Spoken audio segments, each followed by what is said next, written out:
अच्छा, तो जाने से पहले हम ये बात कर रहे थे कि अगर हमने कैश कैलकुलेट करना है, कैश कैलकुलेट करने के लिए जो हमारे पास प्रॉफिट आ गया था, सेल्स हमने सपोज की थी 1000 की, इसमें से हमने इनकम स्टेटमेंट में डेप्रिसिएशन माइनस कर दी थी 500 की, तो हमारे पास प्रॉफिट आ गया था 500 का।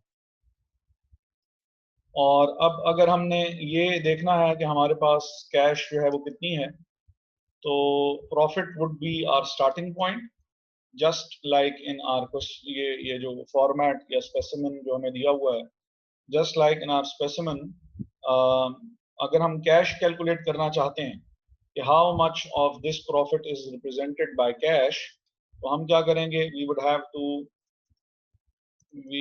have to add back the depreciation that we have just deducted, और फिर हम इसमें depreciation add back करेंगे, तो हमारे पास जो है वो अमाउंट आ जाएगी कैश की, जो कि अभी हमने थोड़ी देर पहले भी देखा था कि वो 1000 था। लेकिन वो 1000 आया कैसे था? वो 1000 तब आया था जब हमने 500 के प्रॉफिट में डेप्रिसिएशन हमने ऐड बैक की। और डेप्रिसिएशन ऐड बैक क्यों की? क्योंकि depreciation is a non cash expense. ठीक है, प्रॉफिट कैलकुलेट करते हुए इनकम स्टेटमेंट में हमने इसको डिडक्ट किया, ठीक किया, लेकिन जब हम कैश फ्लो स्टेटमेंट की डोमेन में आएंगे और कैश कैलकुलेट करना चाह रहे होंगे, तो ये जो चीज हमने डिडक्ट की थी, ये रिवर्स करनी पड़ेगी, क्योंकि ये नॉन कैश है, ये कैश एक्सपेंस नहीं है। जी मानू। सर, हम जब भी कैश फ्लो स्टेटमेंट बनाएंगे तो प्रॉफिट में सारे नॉन कैश एक्सपेंसेस डिडक्ट करेंगे। जितनी भी नॉन कैश आइटम्स हैं, बेशक वो एक्सपेंसेस हैं, उनको रिवर्स करना पड़ेगा। मसलन ये गेन्स को अगर आप देखें, तो गेन्स जो हैं वो आपको ये नजर आ रहा होगा कि उसने माइनस किए हुए हैं। अब ये माइनस क्यों किया है? जी। एक्सपेंसेस सारे ऐड बैक किए हैं जो नॉन कैश थे, सारे के सारे एक्सपेंसेस नहीं, सिर्फ नॉन कैश एक्सपेंसेस। एक चीज बस जिसने उसको यहाँ पे मेंशन नहीं किया हुआ, वो प्रोविजंस है। उसके अलावा जो है मेजॉरिटी वो आइटम्स जो कि अपीयर होते हैं कैश फ्लो स्टेटमेंट में ऑन अ बेसिक लेवल, वो यहाँ पे सारे जो है वो मेंशन उसने किए हुए हैं। अच्छा, अब इसने इनकम्स को उसने वापस माइनस क्यों किया है? फिर जब आप कैश फ्लो स्टेटमेंट बना रहे होंगे, तो आपने कैश फ्लो स्टेटमेंट बनाते हुए नॉन कैश इनकम्स को ऐड किया होगा।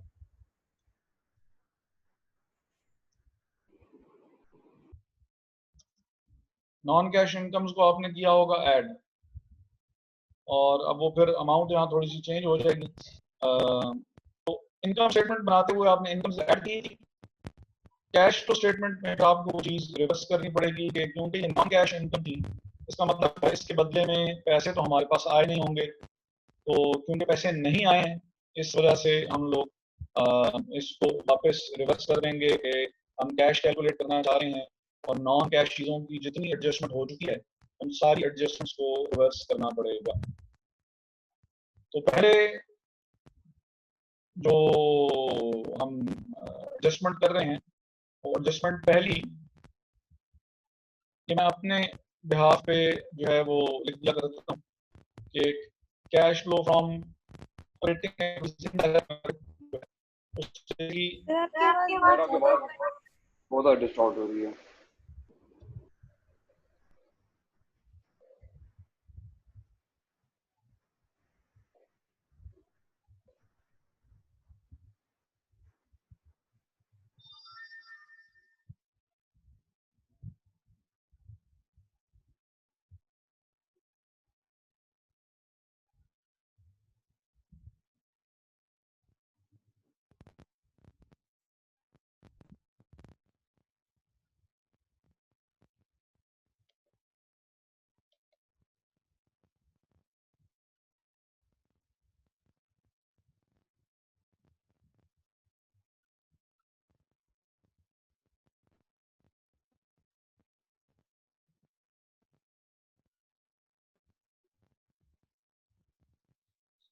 अगर बीच में ड्रॉप हुई तो बताइएगा, क्योंकि अब तो मैंने काफ़ी जो हैं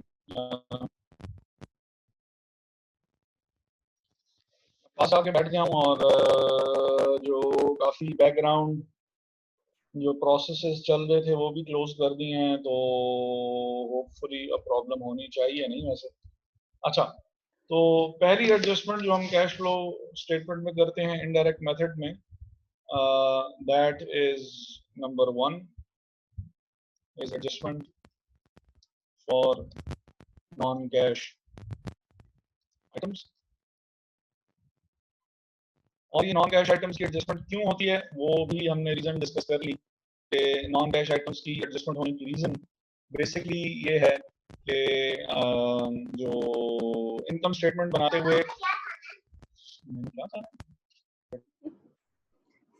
सर इन्हें सब्ट्रैक्ट कर देंगे ना।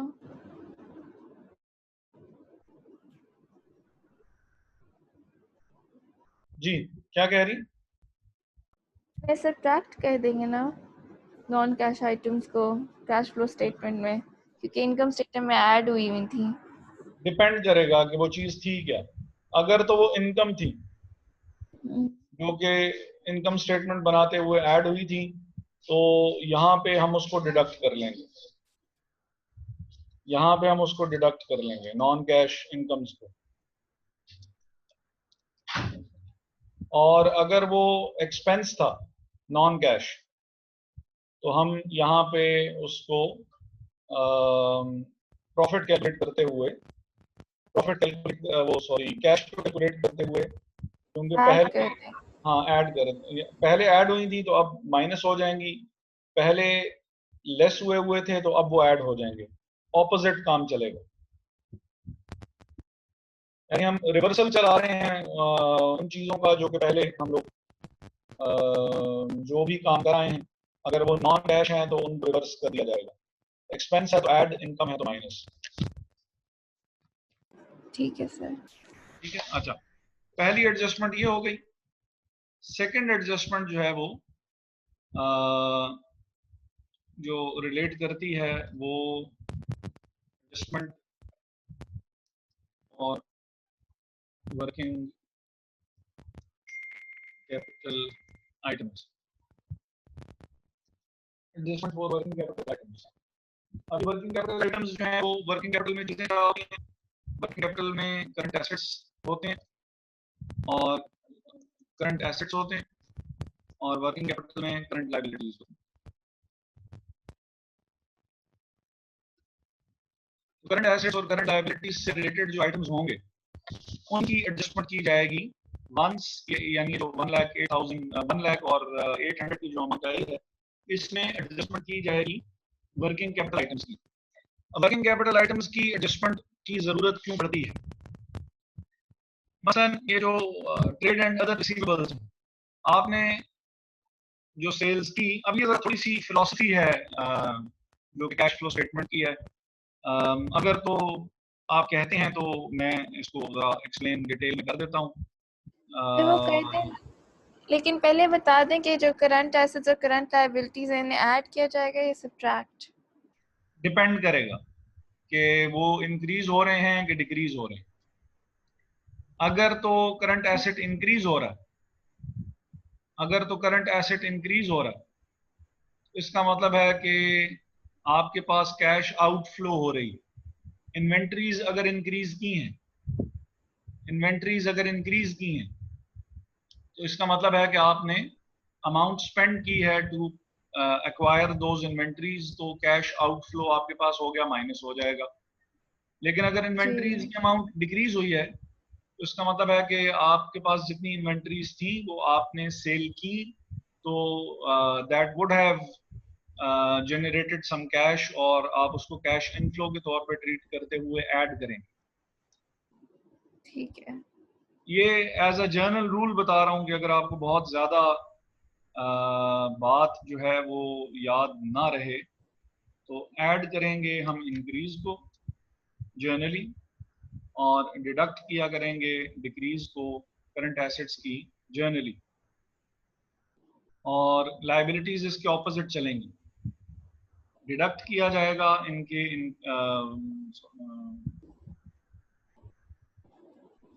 करंट लायबिलिटीज अगर इंक्रीज हो रही हैं तो हम सॉरी कैश को उल्टा ऐड कर सॉरी सॉरी सर उल्टा लिख गया हूँ मैं, ये बेसिकली रिलेट इससे करता था, मैं उल्टा लिख गया। करंट एसेट्स जो हैं वो अगर इंक्रीज हो रहे हैं तो उनको हम डिडक्ट करेंगे क्योंकि दे विल रिक्वायर कैश, और अगर वो डिक्रीज हो रहे हैं तो इसका मतलब है कि उनकी वजह से कैश जो है वो हमारे पास आ रहा है। करंट लायबिलिटीज में बिल्कुल इसके ऑपोजिट होगा, अगर करंट लायबिलिटीज इंक्रीज हो रही हैं तो इसका मतलब है फाइनेंसेस बढ़ रहे हैं, और अगर करंट लायबिलिटीज डिक्रीज हो रही हैं तो इसका मतलब है कि फाइनेंसेस हमारे पास से जा रहे हैं। Just like the accounting equation कि लायबिलिटीज बढ़ती हैं तो फाइनेंसेस हमारे पास आते हैं, हम किसी से लोन लेंगे पैसे आएंगे, शेयर्स इशू करेंगे शेयर्स की अमाउंट बढ़ेगी पैसे आएंगे, लेकिन जब लोन वापस करेंगे तो इसका मतलब है कि कैश की आउटफ्लो होगी।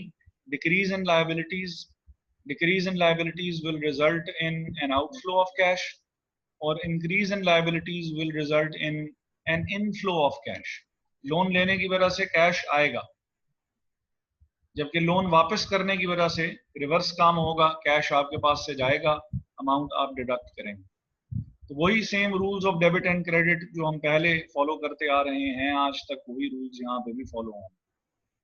अगर समटाइम्स आपको किसी चीज की समझ में ना आ रही हो कि ये क्या हो रहा है, तो या इसकी मैंने ट्रीटमेंट इसको ऐड करना है या लेस करना है, तो अकाउंटिंग इक्वेशन पे गौर कर लीजिएगा, आपको समझ में आ जाएगी कि इसके साथ मुझे क्या करना चाहिए। एसेट्स इंक्रीज हो तो आपको एसेट्स को बाय करना पड़ेगा, बाय करने के लिए पैसे देंगे तो कैश डिक्रीज होगा। अगर एसेट्स इंक्रीज हो रहे हैं तो कैश डिक्रीज होगी, माइनस के साइन के तौर पे हम इसको आउटफ्लो के तौर पे हम शो करेंगे। और एसेट्स अगर बेचेंगे, अकाउंटिंग इक्वेशन में भी हमने क्या बात की है कि अकाउंटिंग इक्वेशन में भी assets equal to liabilities plus equity, तो उसमें भी हमने क्या बात की थी कि ये यूजेस ऑफ फाइनेंस है, एसेट्स की वजह से फाइनेंसेस यूज होंगे, और लायबिलिटीज और इक्विटी जो है वो सोर्सेज ऑफ फाइनेंस है। बिल्कुल शुरू के लेक्चर्स में जो हमने बातें की थी वो बात आपकी हर जगह एप्लीकेबल होगी, जहां पे भी आप चले जाएं। ये rules of debit and credit, ये अकाउंटिंग इक्वेशन, हर जगह आपको इसकी जरूरत पड़नी है।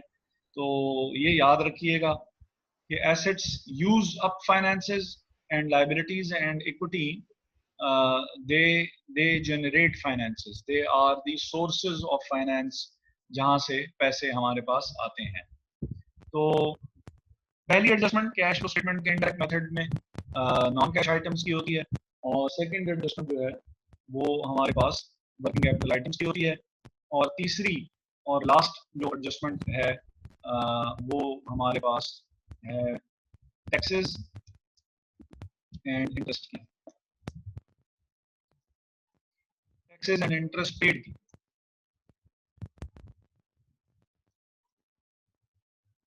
ये कम कर देगा कैश को, हाँ जी, सब्ट्रैक्ट कर। इसमें काफी ज्यादा आइटम्स अपीयर होते हैं, जैसे आपके सामने ये नजर आ भी रहे हैं कि डिप्रिसिएशन भी है और प्रोविजंस भी हैं और लॉसेस भी हैं और गेन्स भी हैं और इंटरेस्ट चार्जेस भी हैं। इसीलिए मैंने यहाँ पे इंटरेस्ट पेड को मैंने काफी हाईलाइट करके और कैपिटल लेटर्स में लिखा है कि इंटरेस्ट चार्जेस में और इंटरेस्ट पेड में फर्क है। ये अभी हम थोड़ी देर में डिस्कस करेंगे कि ये फर्क है, ये बेसिकली क्या होता है। सेकंड जो हमारे पास ये एडजस्टमेंट है, इसमें भी काफी ज्यादा आइटम्स अपीयर हो रहे होंगे क्योंकि करंट एसेट्स थोड़े तो नहीं होते, काफी ज्यादा से होते हैं। रिसीवेबल्स की एडजस्टमेंट आप देखें हो रही है, इन्वेंटरीज की हो रही है, ट्रेड पेबल्स की हो रही है। ये मिनिमम लेवल की एडजस्टमेंट्स हैं जो कि इसमें होती हैं। बाकी और भी हमें पता है प्रीपेड एक्सपेंसेस भी करंट एसेट्स होते हैं, अक्रूड एक्सपेंसेस करंट लायबिलिटीज होती हैं, तो उनकी एडजस्टमेंट भी यहाँ पे हो सकती है। और लास्टली जो है ये टैक्सेस पेड और इंटरेस्ट चार्जेस पेड की अमाउंट की एडजस्टमेंट उसने की हुई है। तो तीसरी एडजस्टमेंट होगी, तो जो तीसरी सब कैटेगरी है उसमें सिर्फ दो चीजें अपीयर हो रही हैं, एक है वो टैक्सेस की अमाउंट अपीयर हो रही है और एक जो है वो इंटरेस्ट की अमाउंट जो है वो अपीयर हो रही है। तो that's about it on a very brief level. What items are included in indirect method in the cash flows from operating activities. और अच्छा, क्या हाल है दानियाल? नहीं सर, वो क्लिक हो गया था गलती से। खैर है, कोई बात नहीं। इसी बहाने हमने आपको देख भी लिया इतने दिनों बाद।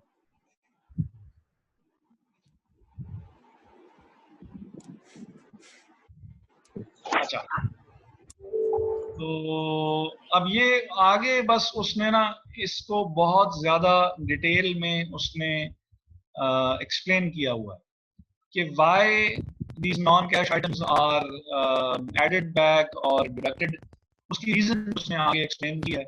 अगर आप उसको पढ़ना चाहें तो that would be most appropriate. अच्छी बात होगी कि उसने कैलकुलेट करने के लिए बात सीखने कि समटाइम्स ऐसा होता है कि फिगर डायरेक्टली गिवन नहीं होती। मसलन डेप्रिसिएशन फिगर जो है वो ये जो एग्जांपल उन्होंने दी हुई है, अब यहाँ पे डेप्रिसिएशन की फिगर जो थी वो डायरेक्टली आपको गिवन नहीं थी। आपने डेप्रिसिएशन की फिगर जो है वो कैलकुलेट की और उसके लिए फिर आपने एक्यूमुलेटेड डेप्रिसिएशन का अकाउंट यूज कर लें या जो नेट बुक वैल्यू है उसके थ्रू अगर आप डेप्रिसिएशन कैलकुलेट करना चाहते हैं तो वहां से भी कैलकुलेट हो सकती है। अगर तो एसेट के अकाउंट की जो है वो बात की जाए तो एसेट के अकाउंट में ज़्यादा ही होगा।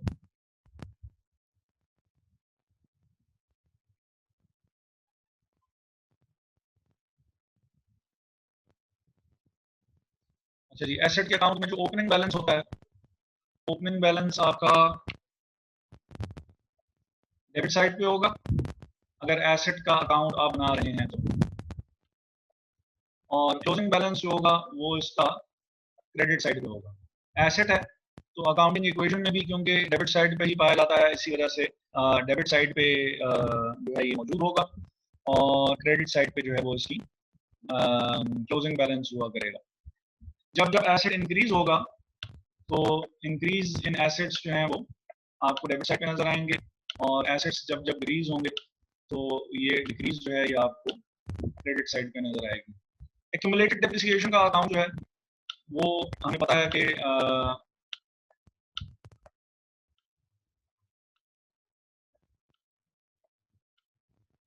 एक्यूमुलेटेड डेप्रिसिएशन क्योंकि क्रेडिट हुआ करती है नॉर्मली भी, तो एक्यूमुलेटेड डेप्रिसिएशन का ओपनिंग बैलेंस जो होगा, बैलेंस ओपनिंग इसका होगा क्रेडिट साइड पे, और जब जब डेप्रिसिएशन इंक्रीज होती है तो जनरल एंट्री हम क्या पास करते हैं, डेप्रिसिएशन टू एक्यूमुलेटेड डेप्रिसिएशन। ये जब भी इंक्रीज होती है तो increase in accumulated depreciation is recorded on the credit side, और जो क्लोजिंग बैलेंस इसका होगा वो क्योंकि क्रेडिट साइड हैवियर हुआ करेगी तो डेबिट साइड पे आ जाएगा। ये जो इंक्रीज है ये बेसिकली डेप्रिसिएशन की वो अमाउंट है जो कि आपको सवाल में गिवन हुआ रहेगी। अच्छा, ओपनिंग बैलेंस आपको सवाल में गिवन होगा, क्लोजिंग बैलेंस भी सवाल में अगर गिवन हो तो आप डेप्रिसिएशन की अमाउंट जो है वो कैलकुलेट कर सकते हैं कि वो कितनी है। इसी तरह एसेट्स का अगर ओपनिंग बैलेंस गिवन हो, एसेट्स का क्लोजिंग बैलेंस गिवन हो तो एसेट्स कितने के आपने परचेज किए थे ये कैलकुलेट किए जा सकते हैं। तो समटाइम्स इस तरह होगा कि कोई फिगर मिसिंग होगी और वो मिसिंग फिगर जो है वो हम कैलकुलेट करके और कैश फ्लो स्टेटमेंट में पुट किया करेंगे। जैसे यहाँ पे डेप्रिसिएशन थी वो ऐड बैक करनी थी और डेप्रिसिएशन अगर गिवन नहीं है तो डेप्रिसिएशन का एक्यूमुलेटेड डेप्रिसिएशन का अकाउंट बना के और वहां से हम जो डेप्रिसिएशन की अमाउंट है वो हम कैलकुलेट कर सकते हैं कि वो कितनी हो सकती है। समटाइम्स अमाउंट हो सकता है गिवन भी हो और समटाइम्स ऐसा हो सकता है कि आपको अमाउंट गिवन ना हो। उन केसेस में फिर कैसे कैलकुलेट करनी है उसकी ये ज़रा थोड़ी सी ब्रीफ सी डिस्कशन इन्होंने दी है। इंटरेस्ट पेड अगर कैलकुलेट करना हो तो कैसे करेंगे, टैक्सेस पेड अगर कैलकुलेट करने हो तो वो करने हैं, वो सारा कुछ उन्होंने यहाँ पे बताया हुआ है। फिर एडजस्टमेंट फॉर वर्किंग कैपिटल। तो ये पेज नंबर क्या है, क्योंकि नीचे मोस्टली नीचे से देखती हूँ वो 12 out of 32 12 of 32, तो ये पेज ये नंबर एक क्या अलहदा है? से आपको मैंने फाइल भेजी है, अच्छा हाँ, ये बुक के अंदर नहीं है, ये एक सेपरेट अलहदा से आपको फाइल जो है वो मैंने आपको सेंड की थी, ये उससे रिलेटेड। ठीक है। ठीक है, अच्छा। तो और इसमें वो जो जर्नल रूल जो आपको मैंने थोड़ी देर पहले बताया था, वो जर्नल रूल इन्होंने इंक्रीज और डिक्रीज का वो बताया हुआ है कि सब्ट्रैक्ट करना है या ऐड करना है, जिसके लिए मैंने आपसे कहा था कि आप अकाउंटिंग इक्वेशन को ध्यान में रखिएगा। लायबिलिटीज अगर इंक्रीज होती हैं तो लायबिलिटीज इंक्रीज होने की वजह से होता क्या है कि sources of assets is equal to liabilities plus equity, तो ये यूजेस ऑफ फाइनेंस है। इसी वजह से जब भी ये इंक्रीज होते हैं, एसेट्स जब भी इंक्रीज होते हैं तो फाइनेंसेस बिजनेस के यूज होती हैं। कैश फ्लो स्टेटमेंट में हम इसको नेगेटिव फिगर के तौर पे शो करते हैं कि ये सोर्सेज ऑफ फाइनेंस हैं। जब भी ये इंक्रीज होंगे तो आपके पास पैसे आ रहे होंगे, और जब भी पैसा जो है वो ये आप लायबिलिटीज पे करेंगे तो आपके सोर्सेज ऑफ फाइनेंस डिक्रीज हो रहे होंगे, बल्कि न सिर्फ डिक्रीज हो रहे होंगे बल्कि फाइनेंसेस यूज भी हो रहे होंगे। तो आपने इस चीज़ को ध्यान में रखना है कि अगर ये इंक्रीज है तो माइनस क्यों हो रहा है, और अगर डिक्रीज है तो ये ऐड क्यों हो रहा है। एसेट्स बेचेंगे तो पैसा आपके पास ऑब्वियसली आएगा ही, और ऑन दी अदर हैंड जो लायबिलिटीज इक्विटी है, अगर ये इंक्रीज हो रही होगी तो ये हमारे पास पैसा आने का बेसिकली रीजन होगी, और जब ये डिक्रीज हो रही होगी तो नेगेटिव साइन के तौर पर हम इसको शो करेंगे। और जो आपने यानी बाकी इसको जो भी इंडिविजुअल एसेट्स होंगे उसके ऊपर इसको अप्लाई कर दीजिएगा, तो ये उसने यहाँ पे सारा बेसिकली यही समझाया हुआ।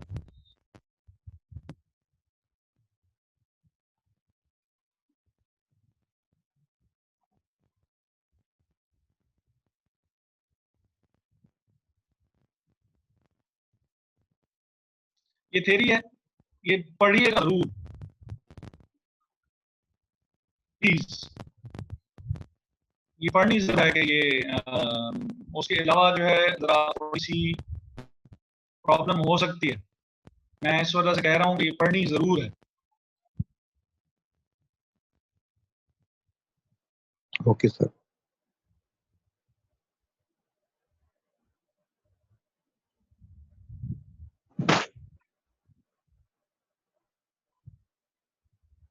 अच्छा, ये एग्जाम्पल देख लेते हैं जल्दी से और फिर बात खत्म करते हैं। The following information has been extracted from the financial statements of Hopper Company for the year ended 31st December 2007. Sales बताई भी है, cost of sales है, gross profit है, wages and salaries हैं, other expenses including depreciation है 25,000 की, interest charges हैं, profit। अच्छा, ये जो interest charges आपको नजर आएगा इनकम स्टेटमेंट में, this represents not only interest paid in cash but also interest which is outstanding, just like any other expense. Wages and salaries would include cash and non-cash items. Other expenses would include cash and non-cash items. और ये चीज कहाँ से मैं deduct कर रहा हूँ, हमने जो अक्रूवल्स और प्री पेमेंट्स का चैप्टर पढ़ा था उसमें हमने वो जो एडजस्टमेंट्स पढ़ी थी, उसमें से पहली एडजस्टमेंट हमने पढ़ी थी उसकी आउटस्टैंडिंग एक्सपेंसेस की, अक्रूड एक्सपेंसेस की। और जब हमने एडजस्टेड ट्रायल बैलेंस भी बनाया था तो तब भी हमने इस बात को देखा था कि अक्रूवल बेसिस ऑफ अकाउंटिंग में बेशक एक्सपेंस कैश पे किया हो या नॉन कैश पे किया हो, सारे के सारे एक्सपेंसेस ही शामिल किए जाते हैं। ठीक है, तो इंटरेस्ट एक्सपेंस ये जो 50,000 है, until and unless we can calculate this, तो ये हमारे पास नॉन कैश, कैश और नॉन कैश का मिक्सचर होगा, और हमने इसमें से कैश की फिगर कैलकुलेट करनी होगी। अब वो जो थोड़ी देर पहले हमने वर्किंग कैपिटल चार्जेस की जो इन्वेस्टमेंट वो जो एडजस्टमेंट पड़ी थी, वो एडजस्टमेंट के लिए आपको करंट एसेट्स और करंट लायबिलिटीज का ओपनिंग और क्लोजिंग बैलेंस दिया हुआ होगा उन्होंने, बस ताकि हमें पता लगे कि हमने ऐड करना है उसको या लेस करना है। मसलन इन्वेंट्री 1 जनवरी को थी, इन्वेंट्री की अमाउंट थी 1,18,000 और 31 दिसंबर को इन्वेंट्री की अमाउंट इंक्रीज होके और 1,24,000 हो गई। इसका मतलब है कि इन्वेंट्री में 6,000 रुपए का जो डिफरेंस है 6,000 से इंक्रीज आई है। तो यहाँ अगर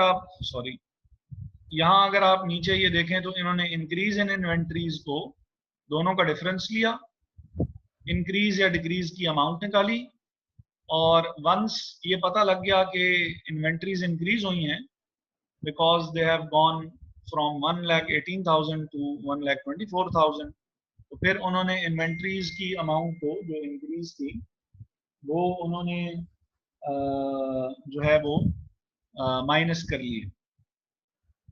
और इसी तरह जो इंक्रीज इन रिसीवेबल्स हैं ये कैसे कैलकुलेट किए हैं उन्होंने, 2,33,000 ऐड हो जाएंगे से नहीं, कम हो गए। नहीं, रिसीवेबल्स डिक्रीज हुए हैं। रिसीवेबल्स डिक्रीज होने का मतलब क्या है कि जब एसेट्स डिक्रीज होते हैं तो कैश इंक्रीज होती है, क्योंकि then they become a source of finance, they are recorded on the credit side which is the sources of finance side।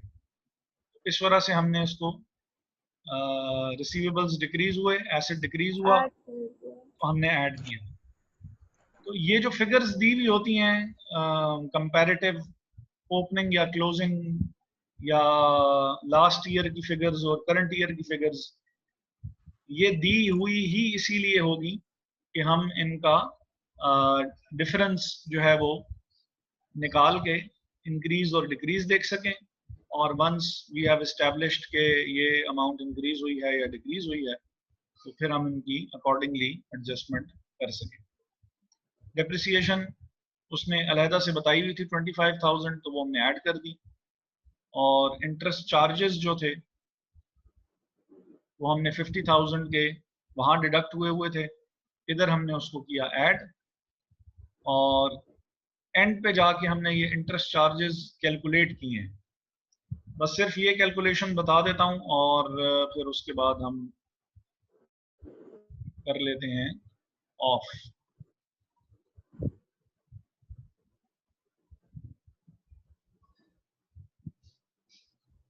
अच्छा, इंटरेस्ट जो है वो हमारे पास ये अक्रूड इंटरेस्ट चार्जेस हैं, क्योंकि तो ये लायबिलिटी है।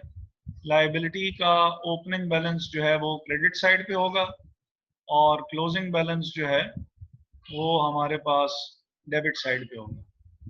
बात मैं कर रहा हूँ इंटरेस्ट चार्जेस की। अच्छा, ड्यूरिंग द ईयर जो इंटरेस्ट हमने पे किया वो इंटरेस्ट पे किया 50,000 का, तो जर्नल एंट्री हमने क्या पास की होगी, जर्नल एंट्री हमने पास की होगी interest expense to accrued interest, और अमाउंट है जी 50,000। अब क्योंकि अक्रूड इंटरेस्ट जो है वो क्रेडिट हो रहा है 50,000 से, तो क्रेडिट साइड पे ये शो किया जाएगा अपने अकाउंट में।